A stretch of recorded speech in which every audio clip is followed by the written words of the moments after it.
नमस्कार. जग एका मोठ्या युद्धाच्या उंबरठ्यावर नाही, तर युद्धाच्या आत शिरलंय, असं म्हटलं तरी वावगं ठरणार नाही. आज 5 मार्च 2026 आणि गेल्या काही तासात मध्य पूर्वेचं चित्र पूर्णपणे बदललं आहे. इराणने थेट इस्रायलवर क्षेपणास्त्रांचा पाऊस पाडलाय. पण विचार करा, हे युद्ध केवळ जमिनीवरच आहे का? नाही.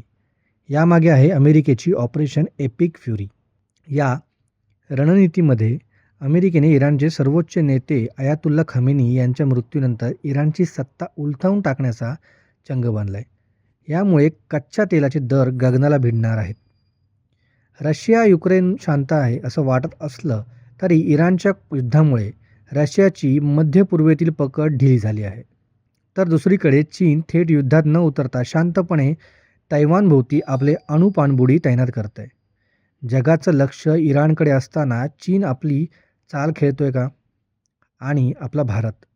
भारत आता केवळ प्रेक्षक नाही. मिडल ईस्टमधील तणावामुळे भारताने आपल्या व्यापारासाठी पर्यायी मार्ग शोधायला सुरुवात केली आहे. ही केवळ मुत्सद्देगिरी नाही, तर भारताची फ्युचर प्रूफ रणनीती आहे. पण मित्रांनो, हे क्षेपणास्त्र युद्ध संपणार की आशियात तिसरं महायुद्ध पेटणार? पुढच्या भागात आपण पाहणार आहोत चीनच्या छुप्या पाणबुडीचा खरा प्लॅन काय आहे. पाहायला विसरू नका पुढचा भाग.